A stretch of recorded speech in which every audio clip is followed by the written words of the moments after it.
Welcome to Because You Need to Know. I'm Edwin K. Morse, President and founder of Pioneer Knowledge Services. This series is your digital resource of valuable conversations with nonprofit and knowledge management enthusiasts from across industries and from around the globe. Hey everybody, my name is Kevin Moffatt. I live in Northern Virginia, about 30 minutes outside the traffic jams of DC. Currently work at Valencore. It's a defense solutions company I co-founded with my business partner, Chuck McLean, last year. We operationalize emerging technology, really focused on data interoperability challenges, working command and control and intelligence, surveillance, and reconnaissance, which is referred to as C2ISR. I've worked in C2ISR for about 28 years, first as an intelligence analyst, and since about 96 focused on developing tools for analysis and decision support. Really broad spectrum communities that I've supported over the years, but the thread that's been consistent is bringing people together, connecting them through their data. Sometimes that's been command echelons with operating units between the US and NATO, sometimes between the military and non-governmental organizations that are operating in the area. You know, getting data to the right place at the right time has helped save lives. We talk a lot about companies, but at the end of the day, it's really about the trust that's extended to the individuals, the person that's actually sitting there side by side with the customer, tackling those challenges. I envision a future that features advances in clean production and intelligent management of energy. That's not my area of expertise, but it's my area of great concern. I see climate change as the top threat to our national and global security. The effective and efficient storage and delivery of clean power is critical. But more importantly, from an overall global perspective, a transition to clean energy is a must. I stay connected to people by making connecting itself a priority. It's relatively new for me, and I'm still working on it. I spent almost 2 decades with one company, but during that time, network just kind of happened, based on corporate priorities, the daily business. I didn't reach out much beyond that. It's easy to tell yourself that there's not a lot of time to do much more. Out of the realm of what you're passionate about, how do you best affect people to begin to connect, as you alluded to? That connection piece, connecting to people, can be a challenge for some. So how would an organization strengthen that muscle? Well, I think it really starts with a foundation of trust. Most of the barriers that I've seen over the years aren't technical barriers. They tend to be cultural barriers. Now, you've probably seen the same thing as you work KM across organizations. It's about trusting the team, the individuals that are part of that knowledge enterprise. I mean, we think about KM as being managing the data and the information, but it's really about the enterprise, right, at the end of the day. And it's about having trust in the folks that you're working with, also having and extending that trust to the folks that are coming in to try to help support the solutions that are being provided. So, I think you really have to work it a step at a time, and you have to be really careful, especially in my business of providing technical solutions, to not oversell what you're going to deliver, because I think that's the fastest way to lose credibility and to just basically erode any trust that you've built. These are difficult challenges, right? If they weren't difficult, they would have been solved. But when we talk about building an effective and efficient enterprise, it's a step-by-step process. And so what I typically do, if I'm looking at the problem set, is to make sure, number one, we all have an appreciation for and an understanding of the problems that we're trying to solve. When you sit down with a client or anybody, and you're talking about the challenges of an organization, they kind of get a sense for the issues, but they may not really fully understand what the problem is. And so the first part is just having an open mind collectively to saying, hey, what are we trying to solve here?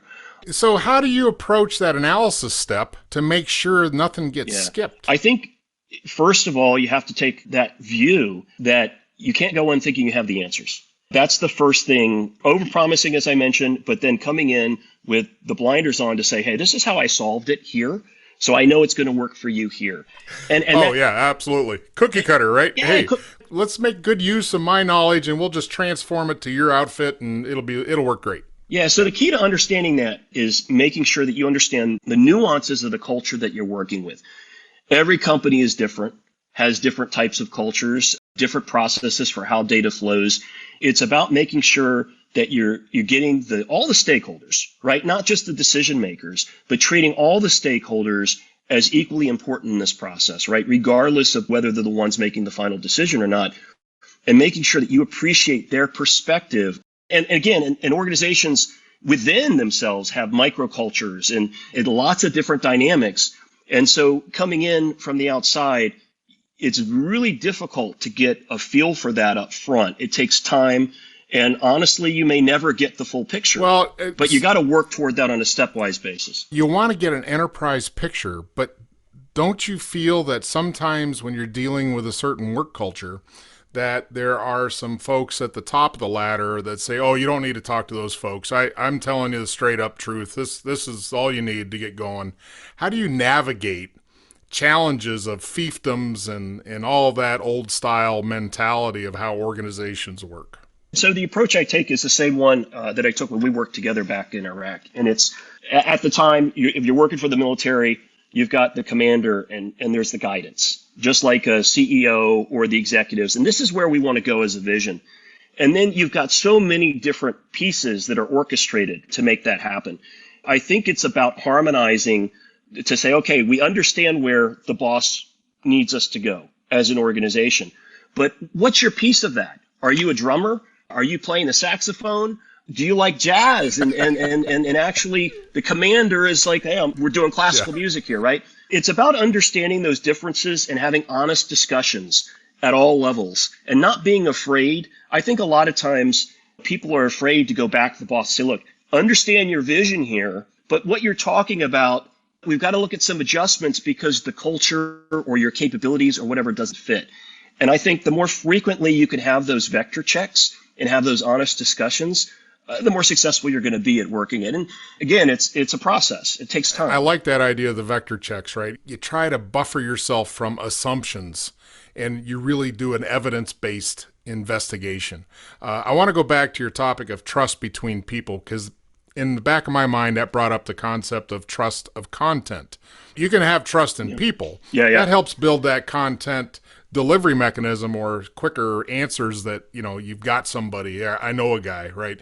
In the world of AI, when we start to alleviate the personal connection as a source and have more data and information brought to us, how does trust evolve to content or source?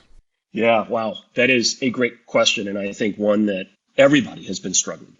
On top of that, add on the policies of who can access what data, because that even further complicates it. But to get back to the specific question, it can't be a black box. If you're looking at algorithms that are developed, whether it's machine learning to do maybe object detection in video analytics, you really have to understand, and I think it really forces people that are in that decision-making capacity to have an understanding of the data, maybe not all of the details, but enough to understand this is the pedigree of the data that I'm working with. Because a lot of times, if you don't understand that and you're making decisions off of data and you don't understand, to your point, you're going to make the wrong decisions. You're only going to have trust. And I do think it's going to take some time. To a large extent, AI in a lot of different contexts, in a lot of different implementations has been oversold.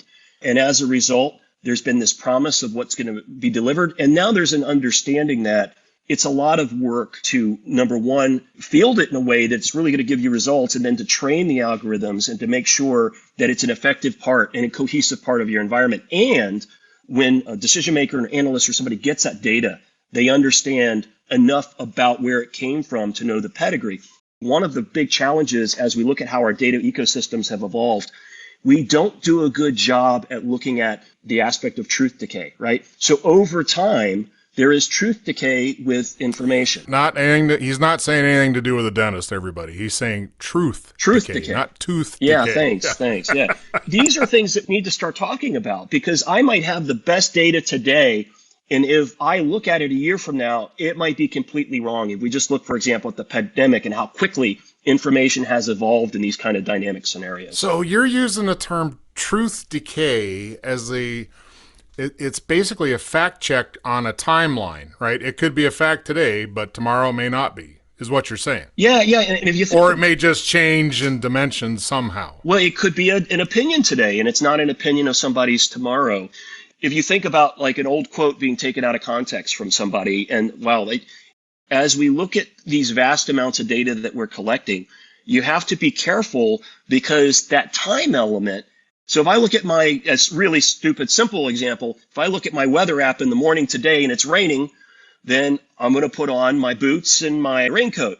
I'm not going to get up tomorrow and put on my boots and my raincoat because there's truth decay, right? That information's now yesterday. And that's a simple example. It gets a lot more complicated when you're talking about these big data lakes and ecosystems and data fabrics that are being introduced. I like the idea, and we need to step that out to the next range, which is decay of knowledge. The decay, and let's take it through the hoops, data, information, and knowledge, they all can have an effect, but the first trickle effect is going to be data because that'll affect everything else, just like in your example, right? If you wake up tomorrow and you're like, well, yesterday it was raining, so I'll just get suited up and ready to go without checking your data, the data is going to continually change. So it's almost like a roulette wheel of knowledge on a continual basis because it's just constantly in flux. Right. There's a variable factor of truth decay that applies differently to different types of data, right? Weather is just an obvious one that could change if you're in Colorado every 10 minutes. If you're somewhere else, it may be more consistent and you might have, but it really depends on the kind of data. And if you don't understand that, when you're looking at the data, again, you're going to look at trends, which may no longer be trends because the underlying assumptions, the underlying data that have been the foundation of that knowledge that you're building have changed. And so you've got to have a framework or frameworks in place to enable you to adjust and account for that. So it sounds like the big new skill all employers should be shopping for is critical thinking. Critical thinking is the foundation, to your point, of everything that we're talking about. And it goes back to a comment you made earlier about not making assumptions. And it's really hard. We all do it, right? We all do it. But when you're looking at this, you have to, again, take that step back and say, let's clear out the assumptions and really kind of dig into this and see, what are we really talking about here? And I think more and more, you have more people in organizations that have the training to do some of this, but we know we're not there yet. Yeah. Not at all. It's an evolution that we're just, I think, in the initial stages of. And it's going to be a constant business operation to keep forecasting of what the shift is going to be next to align business operations and data continually. There's part of the issue is I think that we have traversed from steam engines to assembly lines to office, what we assumed office work was, which was file folders and file cabinets. And in that storage of data, everything is shifted. I mean, just the concept of itself is now it's not static anymore. Data, information, and knowledge is never going to be static like it was 70 years ago. So the iterations of that have begun to shift from yearly to quarterly to seconds, milliseconds of continuation, update, right? We never had that capacity before to have continual updates. I can remember a show called The Addams Family. Gomez he had remember the ticker to watch the stocks? That was a precedent to knowledge accessibility of immediate knowledge. Just such a non-issue now that we're continually updated with everything. And I want to go back to the AI piece because I think a lot of people hear AI and they get a fuzzy picture in their head of what the heck is that. I'll give you a good example of what it looks like in the consumer space. Recently, we were looking for a new toaster oven. And my wife finds one that has an internal camera in the oven, and you just put the food in, the camera recognizes whatever that is, and boom, it cooks it to whatever it's supposed to cook. And I don't know if it's really AI or they got a guy looking through the camera saying, oh, that looks like pizza, we'll set it for 10. I don't know. But it could be. I don't know. It's really that concept of somebody else taking responsibility for action in AI world that I think scares a lot of people. The initial stages of the information age have been applying technology to automating an industrial era set of processes, right? And there's a lot of writing on this. And really what we're talking about now is truly being in the information age where that cycle, that cyclical companies do things on cycles is being disrupted because of the ability to have a camera in your toaster that's running some algorithm and it's detecting and setting the temperature for you and cooking it automatically. It is going to radically alter business cycles, right? It already has, but we haven't really realized the potential of it because, again, we're looking at this is how we've always done business. And it's like any enterprise, it takes time. One of the reasons I think startups have been so successful, they don't have that legacy of industrial era processes that they have to automate, the bureaucracy. So they're able to just get in there and really focus. The successful ones are using data to really drive their investments very agilely in a way that just wasn't possible in the past. So I think we're going to see more of the transformation of organizations. And to do that, you truly have to have a knowledge organization, a learning organization to do that, that's willing to factor in risk and make those decisions based on a relevant and current set of underlying data. And I hear a little drum music in the background, which you can't hear because I got a guy over here. What's your knowledge management definition? I really, again, as I mentioned just a minute ago, I look at the enterprise as the knowledge enterprise. And knowledge management is the effective alignment and planning and execution of that enterprise. I see knowledge management as being everybody's job. You know, everybody has a role to play. Everybody is part of that knowledge enterprise. My definition and my background is doing decision support systems and things.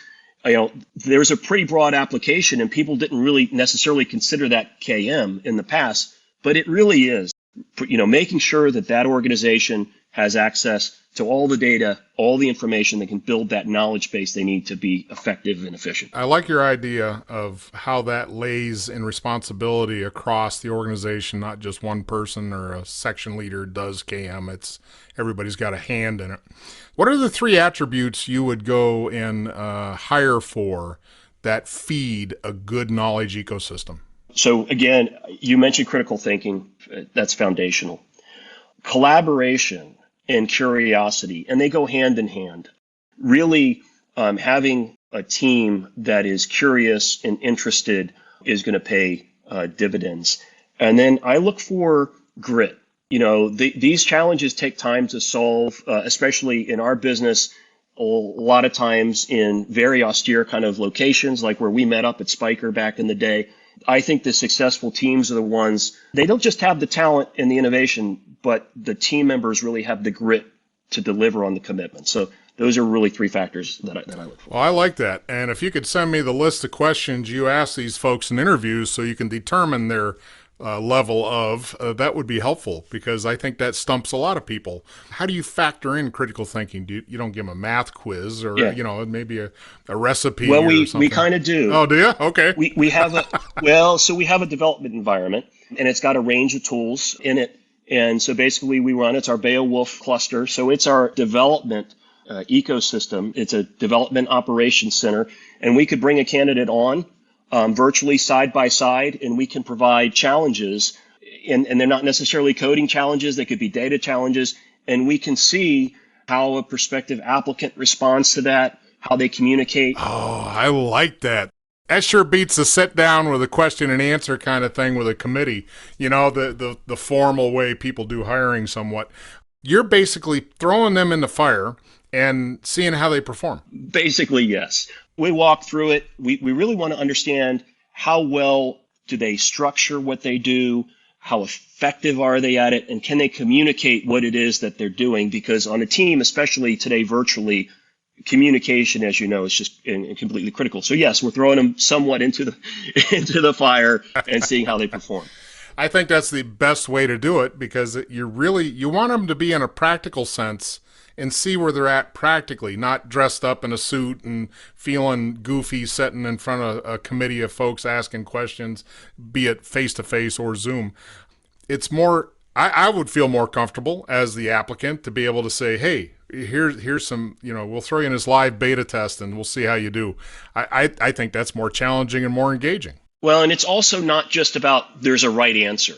There might be multiple right answers. And so the way the person gets to the answer, and even if they can't answer it, it's okay because it's about the process. And, nobody you hire is going to be able to solve everything or do everything. But it's really about understanding how they fit into the team, how they respond. So yeah, it's the approach that we're taking. Well, thank you very much, Kevin. Thanks for being here today. And yes, we did start off our history some 20-some years ago in Southwest Asia, doing stuff in an intelligence gathering, sharing kind of methodology that you were pioneering at the time. Well, thank you. So thanks for making time to be here. I appreciate what you're doing at Pioneer. It's exciting stuff. Been listening to the podcast and look forward to hearing more as you move forward. So thank you. Because You Need to Know is designed to bring people's experience and their knowledge forward to be shared. I'm Edwin K. Morris, and I thank you for joining in to listen to another conversation brought to you as a public service of Pioneer Knowledge Services, a nonprofit tax-exempt organization with a charitable knowledge management purpose. Find us online at pioneer-ks.org and add your voice to the conversation on Facebook.